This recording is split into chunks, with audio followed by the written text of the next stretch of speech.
are you guys doing? Happy Friday. So first of all, I want to say happy Black History Month, and also happy Lunar Year for those of you out there that are Asian or have Asian descent. So I want to start this month off right. You know, it is Black History Month, but you know, we celebrate Black History Month pretty much every day because we're Black. Well, I'm Black. I don't know if you're Black, but whatever. So, you know, I literally wake up with this. It's not going anywhere. But yeah, I still have the Christmas tree back there. So since it's Black History Month, I want to talk about some historical people and historical moments that have shaped the Black community and culture, that helped to bring us together and just kind of woke us up, right? You know, a lot of us, we know about Martin Luther King, Rosa Parks, Harriet Tubman, all of them amazing people, right? And they were amazing, and they have done so much. But let's talk about Emmit Till for a moment. Emmit Till was this 14-year-old little boy. He was born in 1941 in Chicago, to the mother of Mammy Till. He was 14 years old. One summer, he went down to the south of Mississippi to go visit his uncle or whatever, right?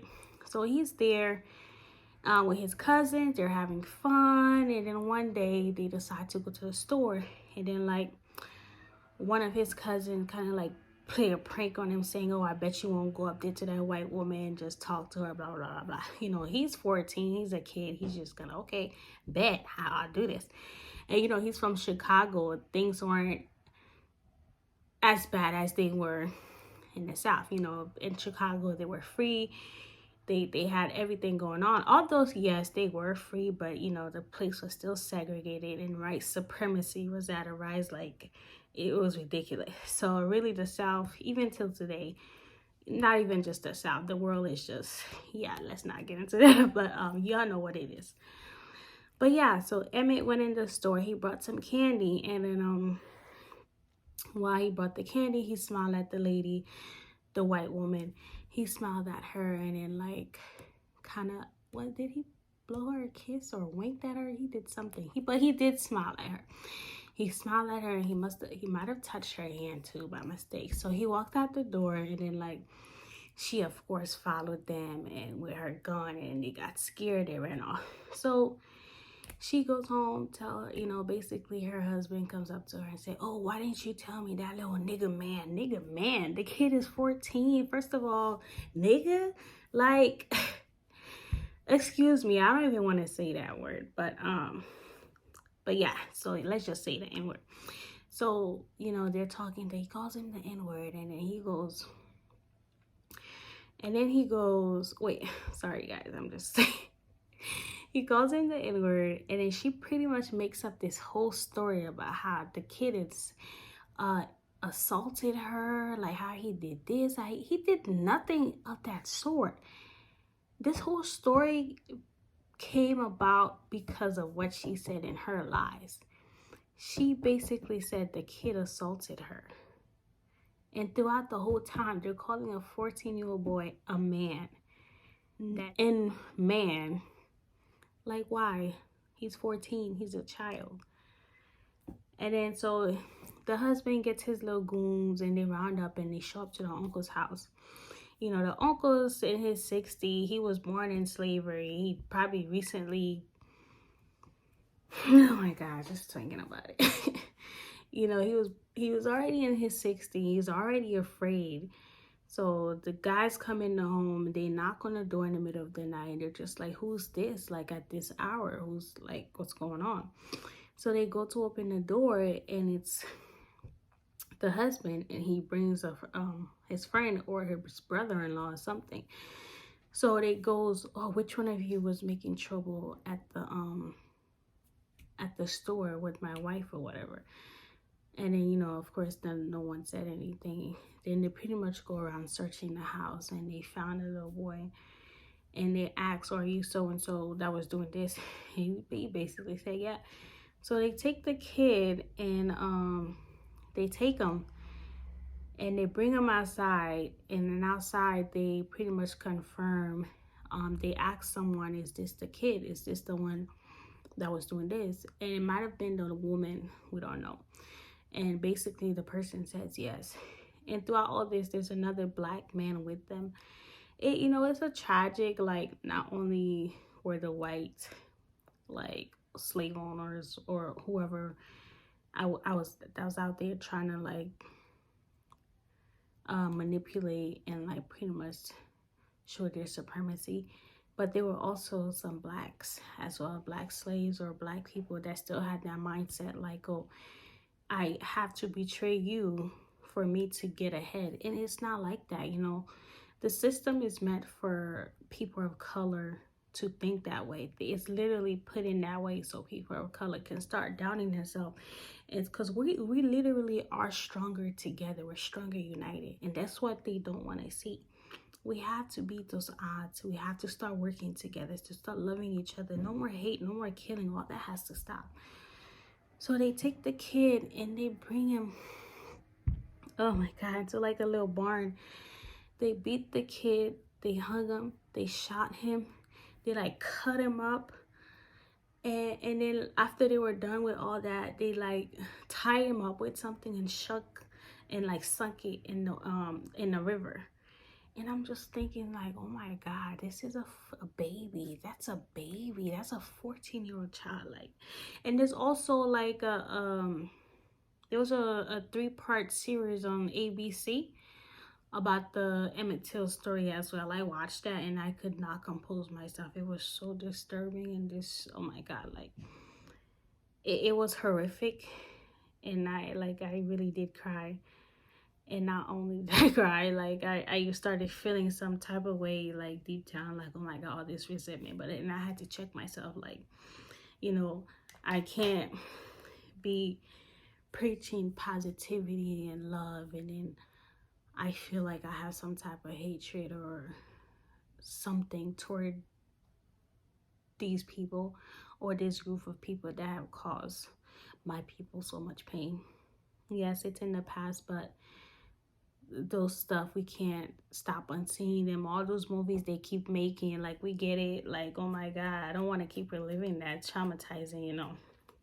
And not everyone is like that, whether they're white or whatever they are. Not everyone is racist. Not everyone thinks they're better than anyone. And you don't even have to be white or black. It's just like, whatever. We're people. We should all just love each other and be good to each other. But so, as horrible as everything was, like, his mother is so strong. Like, I could not even imagine going through what she went through, and then having to have the courage to step up and say, I'm gonna go down there, I'm gonna fight for my son. She had an open casket, oh my God, and I'm so happy that she did. She literally let the whole world see what they had done to her baby. The kid, his whole face was disfigured. You could not even tell that was a person. His face was like mashed, oh my God, it was mashed up. Like,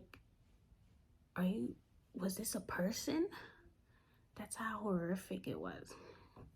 And honestly, if it wasn't for his death and his mother, we would not be where we are today. I say this because a lot of time, something horrific has to happen for us to wake up and say, hey, this is wrong. We need to reunite.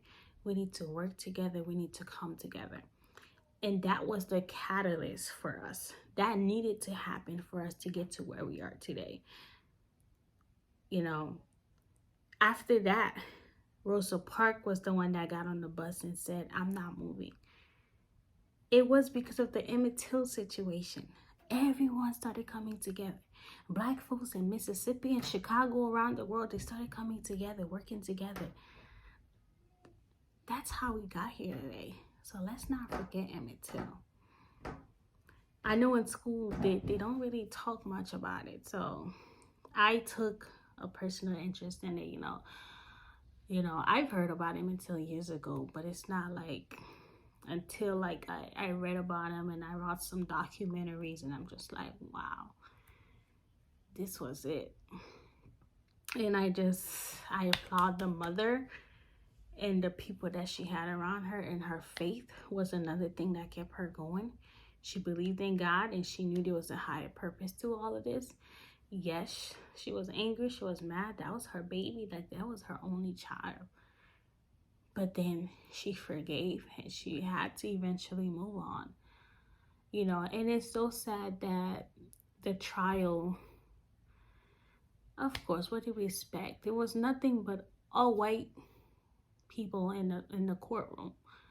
Of course they want to see this little black kid go down for something. Even though the story was fabricated, they didn't care about the truth. They just wanted to state this. This is Mississippi. We have a way of doing things down here. And if you get out of line, you're... And it was so sad. So if you have the stomach, I encourage you to watch the documentary or just the 3-part series on ABC. I think it's done now, but I am pretty sure you can watch it online somehow. But yeah, that movement really changed history. His death, his mother, her words, her strength, her faith. This is what brought us here. And I had to think to myself, what are we doing? What changes have we made since what,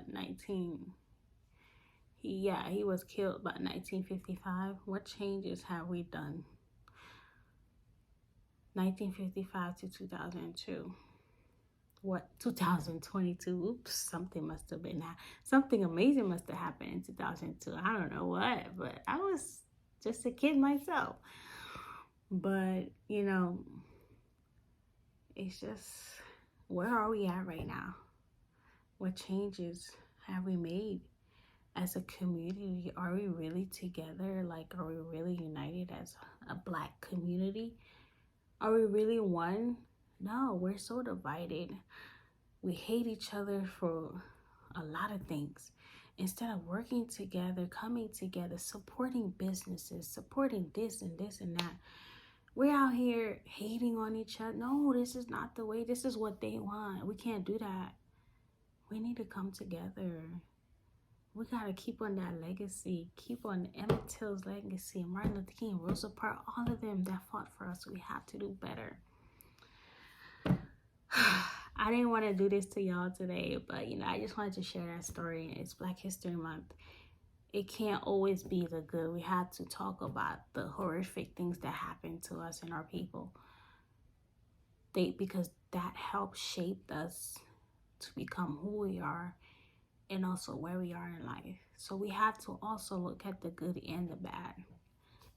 But we have to learn to make changes and just start working together, making things happen for us, you know. It's not too late. But it's Black History Month. Let's not just do it for the month. Keep it going for the year. Go support a local black business. One of my friends, Ray, she has a boutique. So go support her. I'll put her link in the bio later on.